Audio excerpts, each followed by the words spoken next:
సంక్షేమానికి పెద్దపీట వేసిన వైసీపీ ప్రభుత్వంపై ప్రజల్లో మంచి ఆదరణ ఉంటుందని కడప మైదుకూరు వైసీపీ అభ్యర్థి శెట్టిపల్లి రఘురామిరెడ్డి అన్నారు. రోడ్లు వేయలేదని తమ పార్టీపై నిందలు వేస్తున్న ప్రతిపక్షాలు తన నియోజకవర్గంలోకి వస్తే ఎన్ని రోడ్లు వేశామో చూపిస్తామంటున్నారు. సచివాలయాల రూపంలో ప్రతి గ్రామంలో అభివృద్ధి కనిపిస్తుందంటున్న రఘురామిరెడ్డితో మా ప్రతినిధి Sudarshan Reddy face to face.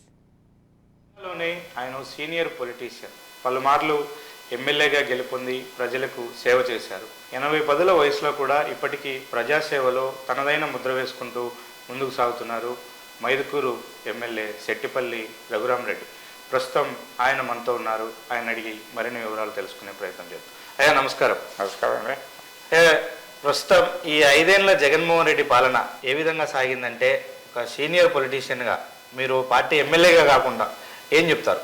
Election face చేస్తున్నారు 24లో. 8 సార్లు పొడిచారు, 4 సార్లు గెలిచారు. ఎన్నో ఎలక్షన్లు వాగ్దానాలు ఇస్తుంటాం, మేనిఫెస్టో ఇచ్చాం. కానీ అమలు చేసేటువంటి ఈవెన్ 50% కూడా చాలా ప్రభుత్వాలు నేను చూసినాను. చెప్పినటువంటి మేనిఫెస్టో ప్రకారం కాకుండా దాంట్లో 50% కూడా అమలు చేయనటువంటి చాలా కార్యక్రమాలు. అప్పుడైతే ఇప్పుడు ఇంకోటి ఏంటంటే, జగన్మోహన్ రెడ్డి గారు 2019లో ఇచ్చినటువంటి మేనిఫెస్టో ప్రకారం చూసుకుంటే ఆయన ఎక్కువ వచ్చేసి వెల్ఫేర్కి ఎక్కువ ప్రయారిటీ ఇచ్చారు. డెవలప్మెంట్ కంటే కూడా ఎక్కువ వెల్ఫేర్ యాక్టివిటీ. అది ఒక రకంగా ఫిక్స్ అయిందని చెప్పాలి. ఎందుకంటే డెవలప్మెంట్ అనేది చేస్తే కదా ఒక ప్రాంతానికి ఒక దిగిదో.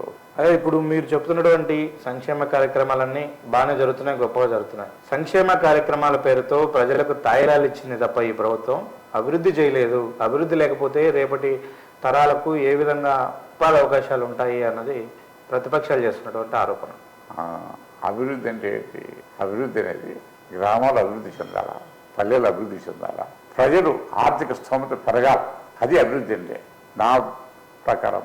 ఈరోజు గ్రామాల్లో ప్రజలకు అందుబాటులో ఉండేటువంటి గ్రామ సచివాలయాలు, వార్డులు ఉన్నాయి. మన దగ్గర సచివాలయ వ్యవస్థ, ఈ వాలంటీర్ వ్యవస్థ ఉంది.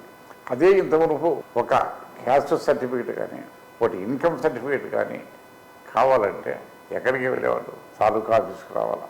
ఇక్కడ ఎంతో ఖర్చు అయ్యేది, ఎన్నో రకాల ఇబ్బందులు పడేవాళ్ళు. అటువంటి పరిస్థితి ఈరోజు ఆ యొక్క వార్డు గ్రామ సచివాలయాల్లోనే ఇవన్నీ కూడా పూర్తి జరుగుతాయి. మనం రాజకీయాల గురించి మాట్లాడుకుంటే ఈ నియోజకవర్గంలో ఉన్నటువంటి చాలా మండలాల్లో వైసీపీ రోజు రోజుకు వీక్ అయిపోతుంది. వైసీపీ నుంచి ఎక్కువ మంది టీడీపీలోకి నాయకులు వలస వెళ్తున్నారు. దీనికి కారణం ఏంటి? జగన్మోహన్ రెడ్డి మీద కోపమా, మీ మీద కోపమా? పొరపాటు కూడా జరగడం లేదు. కేవలం ఇంత మునుపు ఎవరైతే తెలుగుదేశంలో ఉన్నారో వాళ్ళు అవసరానికి మా దగ్గరికి వచ్చింటారు. అంతవరకు మాకు ఎవరు చేయలేదు, వచ్చిన వాళ్ళు ఎవరు. అటువంటి వాళ్ళు మాతో పనులు చేసుకొని మళ్ళీ అది కొంతమంది పోయి ఉండొచ్చు. తర్వాత మోర్ దెన్ 50% ఎవరైతే తెలుగుదేశం కండువాకప్పుడు ఇచ్చేస్తాం మళ్ళీ మా దగ్గరికి వస్తున్నారు. వాళ్ళు ఏదో ప్రలోభాలు పెట్టారు, మేము పోయినాము, కండువా కప్పుకున్నాము. మేము చస్తే వేసేది మాత్రం జగన్మోహన్ రెడ్డికే. ఏ పరిస్థితుల్లో మేము తెలుగుదేశం. మాకు అన్ని రకాల ఈ 5 సంవత్సరాల్లో లబ్ధి చేకూరింది మా కుటుంబాలకు.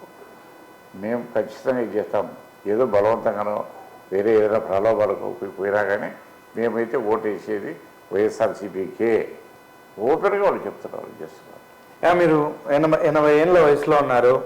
8 సార్లు పోటీ చేశామని మీరే చెప్పారు. 4 సార్లు గెలిచాను, 4 సార్లు ఓడిపోయానని. అయితే ఈ 40 ఏళ్ళ రాజకీయ ప్రస్థానంలో ఎప్పుడూ రానన్ని ఆరోపణలు ఈ 5 ఏళ్లలో అధికార పార్టీ ఎమ్మెల్యేగా రఘురామిరెడ్డి ప్రతి దాంట్లో కూడా దోచుకున్నారు అనే ఒక ఆరోపణలు వినిపిస్తున్నాయి. దీని మీద ఏమంటారు? ఒకటి, అవినీతికి ఆస్కారం లేనటువంటి పరిపాలన చేశాను. ఎక్కడే కానీ వెళ్తుంది, ఇసుక క్వారీలో కానీ, గ్రావెల్ క్వారీలో కానీ, ఎక్కడే కానీ పొరపాటును కూడా అవినీతి అనేది జరగలేదు.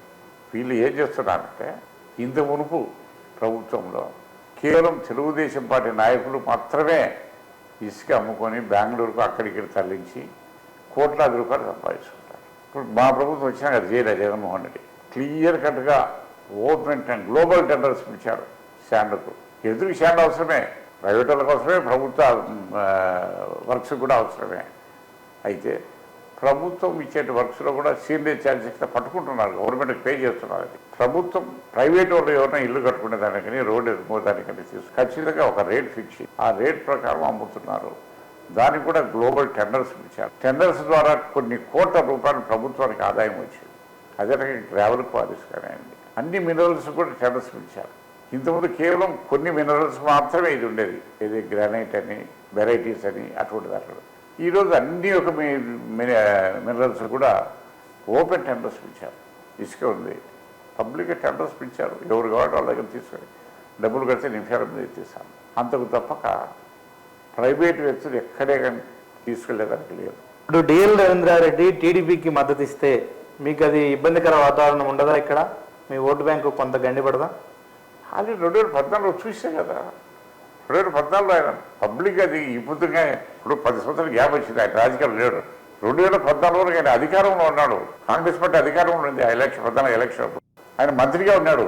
అటువంటి టైంలోనే ఆయన 10 సంవత్సరాలు గ్యాప్ వచ్చింది. ఆయన కూడా పెద్ద తిరిగి చేసేంత హెల్తీగా ఉండడం నేను అనుకోవడం లేదు. ఎందుకంటే నాకంటే ఇంకా చిన్నోడైనా కానీ కూడా దాదాపు 4-5 సంవత్సరాలు చిన్న ఉంటాడు. అయినా కానీ ఎందుకంటే గ్యాప్ వచ్చింది కానీ 10 years గ్యాప్ వచ్చిన తర్వాత పాలిటిక్స్లో కొద్ది కష్టం. మరి ఆయన అభిప్రాయం తెలుగుదేశం నేను మద్దతు ఇస్తున్నాను, నేనైతే తిరగను చేయను అంటున్నాను. నాకు మద్దతు మాత్రం తెలుగుదేశం పార్టీకి సుధాకర్ యాదవ్ కదా. మరి సుధాకర్ యాదవ్ తెలియాలా లేకపోతే డి రవీంద్ర వాళ్ళిద్దరు సన్నిహిత సంబంధాలు ఏ రకంగా ఉండేవో, వాళ్ళ అండర్స్టాండింగ్ ఏ రకంగా ఉందో, వాళ్ళ కలయిక ఏ రకంగా ఉందో.